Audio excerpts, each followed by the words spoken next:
بسم الله الرحمن الرحيم. طبعا اخطاء هذا الموتور ملفوف قديم يعني، بس هذا العازل تاركينه شويه صاعد تشوفونه، وهذا بمرور الزمن يبدي ينحك ويقوم يوصل جسم. هسه هذا يوصل كهرباء.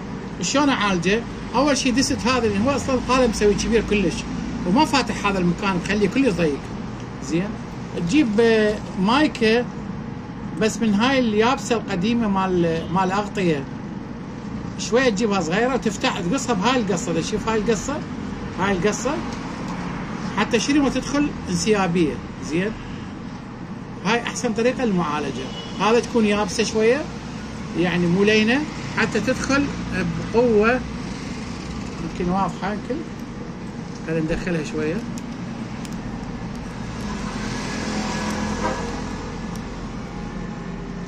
لاحظ دخلت. هسه شو نسوي؟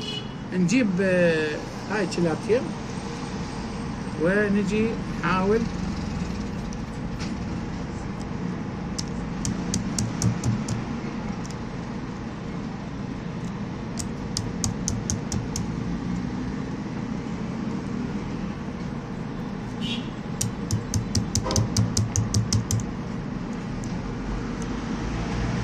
شويه، نادي نصغرها عاليه.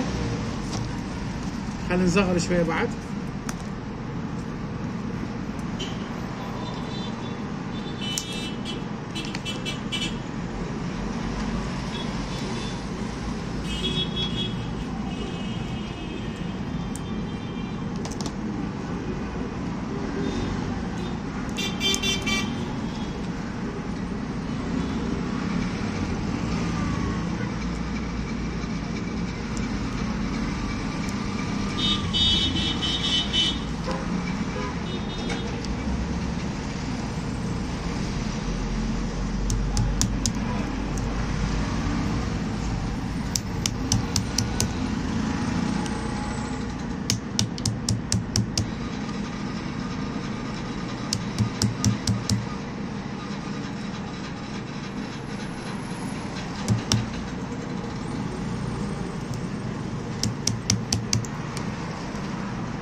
هسه نجي ندقها.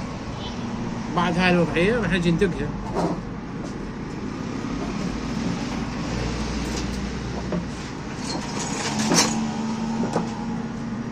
شوي العمليه دقيقه كلش طبعا.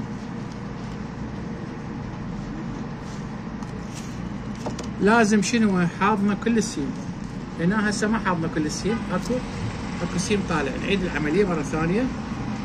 شويه بصراحه نظري كلش اكو سيم هذا هنايا طالع شويه، لازم السيم كله ينحضن. هسه احسن. لاحظ حتى دخلت بسهوله. هسه غطت المكان كله.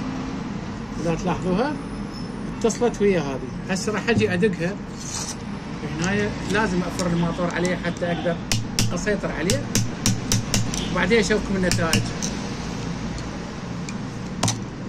لاحظ شلون صارت العمليه.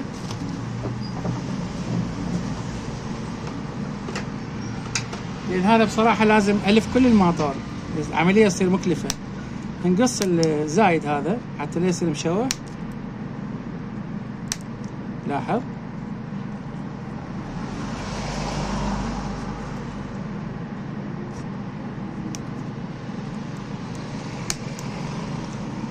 راح ندق النوب بعد حتى يصير الشغله مضبوطه.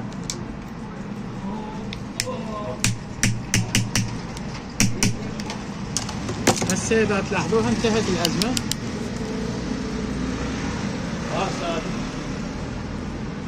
هسه كلش اوكي. راح نفحص نشد الروتر. انا شد منه شد الروتر يطخ هنايا يسوي كهرباء، فراح اشد الروتر واشوف. هسه راح نفحصه. لاحظ يشتغل بس جسم ماكو. اذا انتهت الازمه. تحياتي.